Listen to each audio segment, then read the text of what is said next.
Les mouvements sociaux, il n'y a que ça dans les journaux. Aujourd'hui encore, les quotidiens s'intéressent au bras de fer entre travailleurs de l'ONATEL et la direction générale de la société. Des mouvements d'humeur qui se multiplient et font craindre une généralisation. Sibidi Issa Lankwande.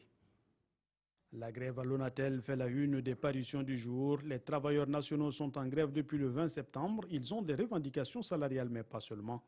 Ils dénoncent surtout la gestion de l'entreprise, si fait qu'ils plaident pour un audit des 10 ans d'activité écrit notre temps. Nous ne sommes pas en lutte contre les populations, mais pour nous libérer et libérer les Burkinabés, affirme le secrétaire général du Sinatel dans les colonnes du quotidien, tout en dénonçant une fuite de capitaux.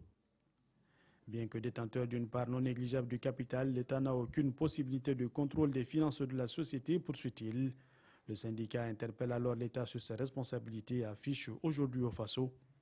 En attendant, ce sont les abonnés qui en paient le prix fort, un véritable casse-tête pour les consommateurs et sous-traitants qui ne souhaitent qu'une chose, qu'une solution soit trouvée, écrit Sidouaya. Pas sûr qu'il soit entendu. Pour les travailleurs, le mot d'ordre ne sera levé que lorsque la direction générale sera prête à les écouter, pointe les éditions Le Pays. Des revendications, il en est également question au Centre national de transfusion sanguine. Les agents réclament l'application du décret portant octroi d'une ristourne, mentionne Le Pays. Des revendications tous azimuts qui inspirent l'éditorial de notre temps. Ces mouvements d'humeur ne sont-ils pas que la partie visible d'un impressionnant iceberg? S'interroge le journal.